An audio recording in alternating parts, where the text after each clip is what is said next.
Mini episode 412 of the FDH Lounge is brought to you by Sportsology, delivering unconventional columns and webcasts about sports, TV, music, movies, and more. Follow them on the web at sportsology.info. The FDH Lounge. You want to schedule your life around it. A long time ago, on a gloomy, wet Cleveland spring night, two men stand alone amidst the late-night drizzle. Their voices echo across the vacant station parking lot as they debate the merits of the great American radio show that have been missing for far too long. On that night, an idea was born. That idea became the FDH Lounge.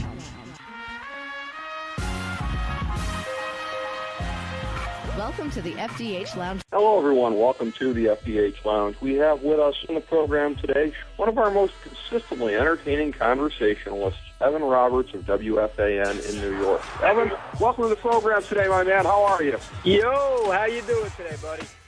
Hey, I'm doing fine, Evan. How are you on this fine day? I'm very nervous. I'm outside the Barclays Center getting ready for a big Game 3, and I'm not exactly confident, as they say. Well, yeah, I can identify with that. You sound like you're doing the patented Rick Morris script before a big game there. Let's start with the NBA. Let's start with that series. That was the one that I thought maybe had the best potential to go 7 games going in. I can understand your nerves when you look at it.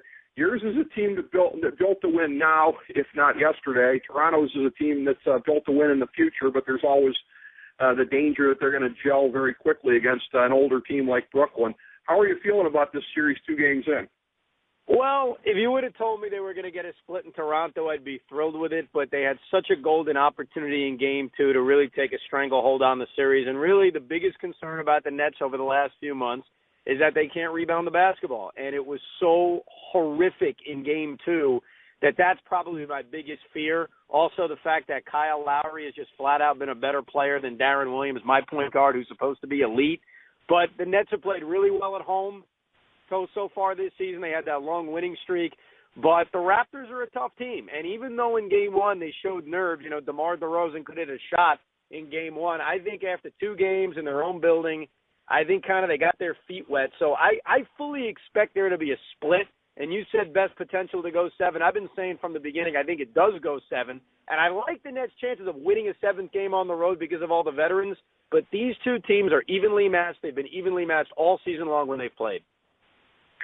They really are. It's an intriguing matchup in that sense, even when you go beyond the older versus younger angle. And what is it, I have to ask you, about Darren Williams? That's a guy where, again, not just over the course of the playoffs, but throughout his career, I mean, he has had some very, very baffling sort of disappearing stretches. What is it about that guy?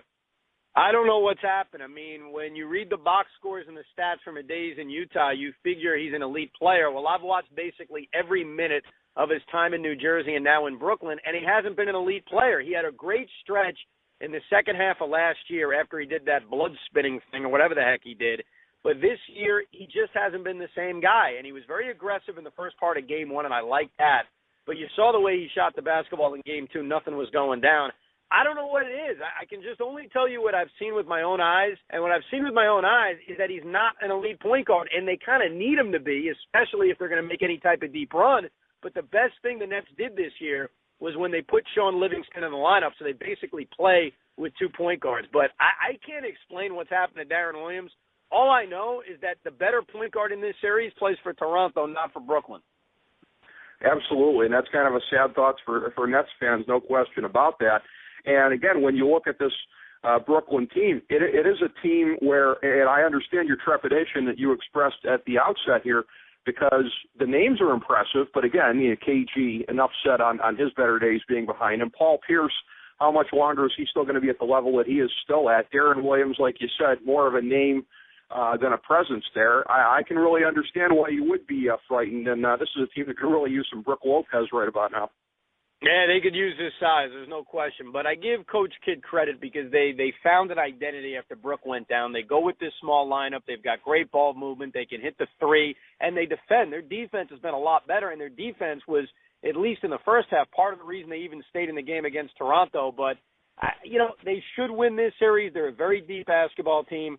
I think a part of my nerves is that I can't forget last year. I can't forget handing a game away to the Chicago Bulls in which they're up by about 15 points with 3.5 minutes to go. And I can't get out of my head losing a Game 7 in my own building to a Bulls team that actually was about to suit me up at small forward. They were so beset by injuries. So they should win this series. Logic tells me they're going to win this series, but I'm very scarred. I've got scars all over my body from this team, and so my confidence isn't exactly as high as it should be.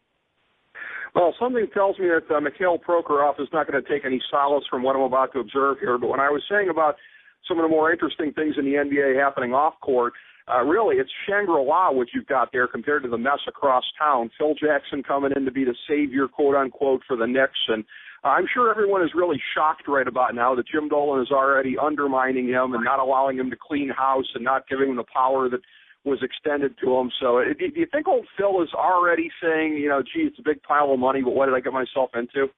Maybe I'm being naive here. I trust Phil Jackson. I think Phil Jackson's one of the most brilliant basketball minds. I trust him to run my team, and I actually don't believe the stories that Dolan's interfering. And the only reason I don't believe it is that Phil would have fired a grenade at James Dolan a few days ago when he met with the media. If Dolan was doing something, I think he would have said something. And the only thing that Phil said was, hey, so far, and those are key words, so far, Dolan has been true to his word. And I almost took that as, you know what, don't believe what you read, but he better stay far away because I got to be the one to run this team. So I don't know if I fully buy the Daily News report because I think Phil Jackson's the kind of guy that no matter how much money they're paying him, and I understand $12 million a year is a lot, but Phil Jackson also probably has the biggest ego of anybody, and if Dolan was starting to kind of get involved, Jackson would be the type of guy that would say something about it. That's how he's always operated. He'll always fire something off in the media.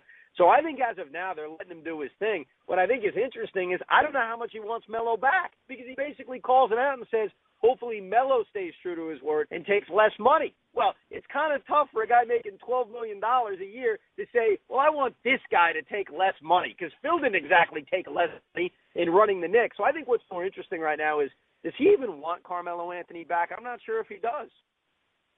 Well, that's a great question with all the free agents the big timers that may hit the market this summer. And let's take a look there. Yeah, I mean, if you're implying that Carmelo should take less money, again, any of the super elite players in this league, you just want them to play for your team no matter what. You're not going to sit there and quibble about salary. For Carmelo to, in that sense, be the financial scapegoat for the other bad decisions made, the fact that Amari Stoudemire's knees are pretty much made out of sand right about now, on down the line with the other bad moves that they've made, yeah, to imply that Carmelo should be the one to pay for that, it's very interesting. I haven't heard anybody else raise the question, Evan, but it does sort of raise the question, doesn't it? Does he really want him back? Absolutely. And the other thing is, I hate to be like a Carmelo defender, but whenever people cite the guys who have taken less money, you cite Tim Duncan taking less money to stay with San Antonio. You cite LeBron James. Those guys took less money because they were right there to win an NBA championship. Carmelo Anthony's not right there. So now Carmelo Anthony needs to take less money to stay with a team that's far away from winning it all. It's kind of asking a lot from the guy. I mean, I'm not exactly the president of the Carmelo Anthony fan club, but to put it on him, like you said, to take less money because of the other financial decisions that have been made and to take less money for the hope, not the guarantee, the hope that you can sign Rajon Rondo, the hope that you could sign Kevin Love, that's asking a lot. And I got to tell you, if I'm Carmelo Anthony, if I'm taking less money, I'm taking less money in Chicago, not Madison Square Garden.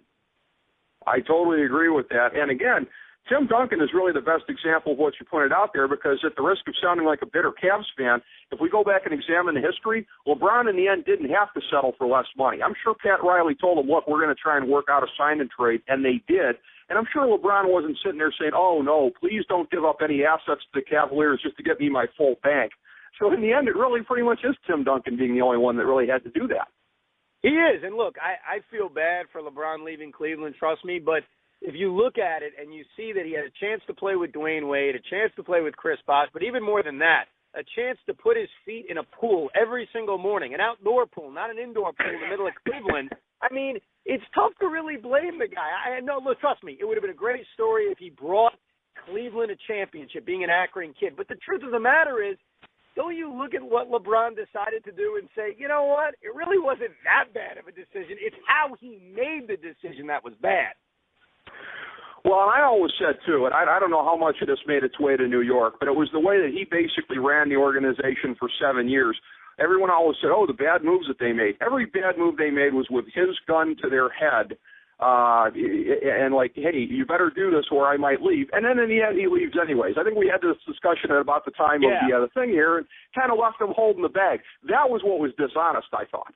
No, I agree with you. I think that part, the fact he goes on TV, all that type of stuff was wrong. I think he could have done everything a lot better, but the decision he made in the end is a good one, and I will do my best, I promise you. If the Brooklyn Nets advance against Toronto, they're 4-0 against LeBron and the Miami Heat this year. We will do our best to bring down the king. We'll do it for you.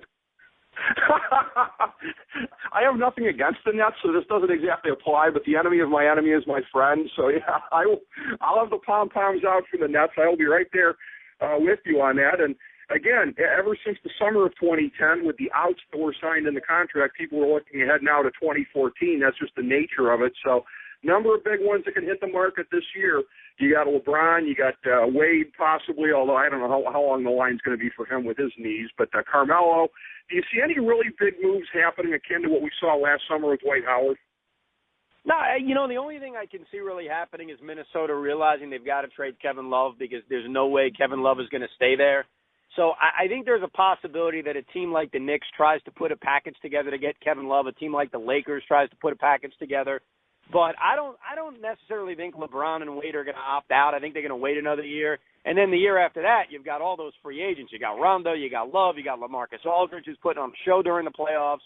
So I don't know if there's going to be anything too major, but I do think there's a good chance Minnesota wises up and trades Kevin Love now before they're really forced to. Absolutely. And, again, Kevin Love, good friends with, very close friends with Kyrie Irving. So the dreaming goes on and on, I'm afraid, Evan. As we bring the show to a close, we would like to extend our deepest gratitude to NBC, CBS, ABC, Fox, all Clear Channel affiliates, TNT, TBS, USA, UPN, Deadspin.com, YouTube.com, YTMND.com, MySpace.com, various blogs, Fox News, CNN, CNBC, MSNBC, IamBoard.com, Billboard.com, Google.com, ESPN, ESPN2, ESPN News, ESPN Classic, NBA TV, NFL Network, Sports Time Ohio, Athlon Magazine, Comedy Central, Cartoon Network, The Boomerang Channel, QVC, BET, The Spice Channel, Steno Notebooks, Manwich, Papermate Office Supplies, waitresses, strippers, bartenders, garbage men, janitors, microwave popcorn, the writers of The Office, Scrubs, Entourage, My Name is Earl, Oz, Metalocalypse and the Boondocks, Aquafina, and the periodic table of elements.